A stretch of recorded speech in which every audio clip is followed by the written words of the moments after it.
The sharp sting of pain tore through her abdomen. She crumpled onto the cold bathroom tiles, clutching her stomach. Blood trickled down her legs, staining the pristine white tiles crimson. At that moment, all the love and hope she had harbored for 5 months evaporated into the bleak reality that she was alone, deeply wounded and bleeding, not just physically, but emotionally. In a world where support and care are often conditional, more than ever, one woman's resilience after a miscarriage is nothing short of extraordinary. When everyone, including her own boyfriend, abandoned her, she found the strength to pick up the pieces and build herself back up. Her spirit, though initially broken, became stronger than the forces that tried to keep her down. This is her inspiring tale. Siphokazi, a vibrant young woman from the Eastern Cape, was known for her infectious laughter and warm embrace. Her spirit was as boundless as the open fields of her rural hometown. But when Siphokazi fell in love with Luyolo, a charismatic businessman from Johannesburg, her world expanded even further. He promised her the moon and stars, swept her off her feet, and soon they were making plans for the future. A future that included 2 people, one of which wasn't even born yet. At the tender age of 24, Siphokazi found herself at a crossroads. Her life revolved around Lujolo and their unborn child. Their Johannesburg home was filled with the anticipation of impending parenthood. Crib mobiles hung above the bassinet, each tiny rattle echoing with the promise of joy. Onesies lay folded, ready to dress their little one for the first time. And in every ultrasound picture, Siphokazi saw not just a collection of lines and shapes, but the budding features of her child, their tiny fingers and toes, their perfect, almost alien-like features that spoke of new life.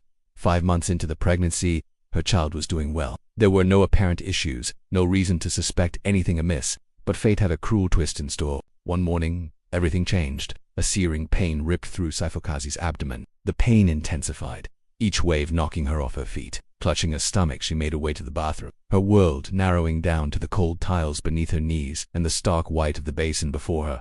As blood trickled down her legs, a horrifying realization dawned on her. The baby was coming, but not in the way that was supposed to happen 9 months later. This was a premature arrival, a shocking intrusion of reality. Frantically, she called out to Lujolo, but his comforting presence didn't materialize. In the face of her desperate need, he was nowhere to be found. Left in a state of panic and pain, Siphokazi was rushed to the hospital where the grim confirmation awaited.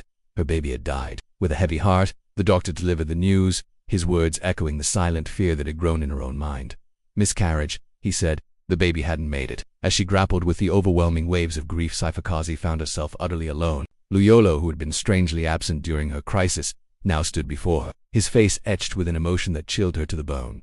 Blame his eyes held not the empathy she desperately craved, but a disconcerting sense of accusation. Without a shred of compassion, he uttered words that cut through her like shards of glass. "It was all your fault," he said, his voice devoid of warmth. "You did something wrong." In that moment, Siphokazi felt her world shatter. The love, the dreams, the hopes, all reduced to a pile of rubble in the harsh light of his judgment. How could this be? She thought, her mind reeling. How could he blame her for something that wasn't her fault? The miscarriage, the loss, the deep, soul-penetrating ache within her. All of it was met with nothing but regret. With a final, "I hate you," Luyolo turned and walked away, leaving Siphokazi in the wreckage of her shattered dreams. Heartbroken and disillusioned, Siphokazi found herself back in her parents' home, her spirit as bruised and battered as her body. The once vibrant young woman who had laughed easily and dreamed big now moved through her days in a fog of grief.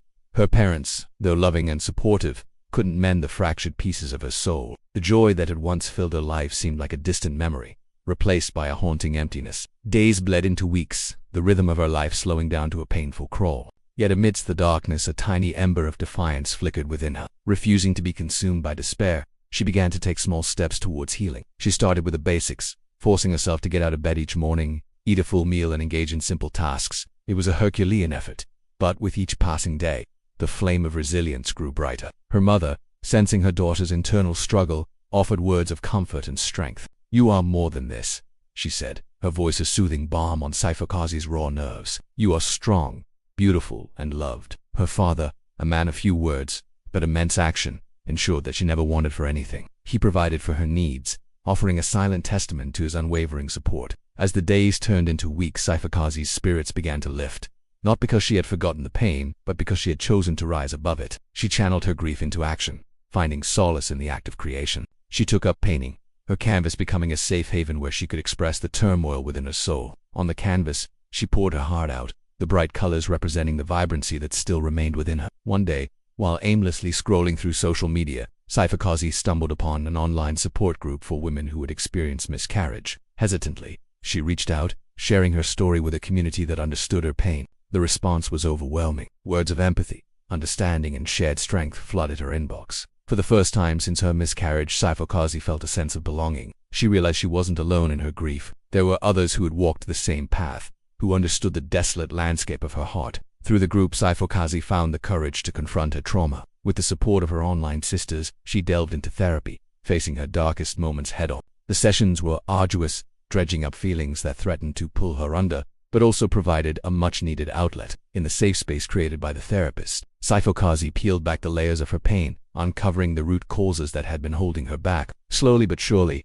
she started to piece herself back together, accepting her pain, acknowledging her grief, and embracing the scars that now defined her journey. The road to healing was long and arduous, but with each passing day, Siphokazi felt herself becoming whole again. The fragmented pieces of her soul began to fit back together, forming a mosaic of resilience and strength. Months went by and Siphokazi blossomed. She reinvented herself, channeling her pain into passion projects and personal growth. Her spirit, though forever marked by her experiences, was now tempered with steel. She became a beacon of hope for others, sharing her story to empower those who had walked or were walking similar paths. Her life, once teetering on the edge of despair, was now a testament to the indomitable human spirit. She had not only survived the ordeal, but thrived. The love and support of her family, the strength she found within herself, and the solidarity of her newfound online community had become the cornerstones of her healing process. Her story echoed far beyond her small town, inspiring countless others to find the strength to keep going even when the weight of the world seemed unbearable. And as for Lujolo, he faded into a memory, a cautionary tale of what not to do. Siphokazi's life, though forever altered, continued on. And in the tapestry of her journey, the threads of pain, loss, and heartbreak were interwoven with resilience, strength, and the unyielding power of the human spirit.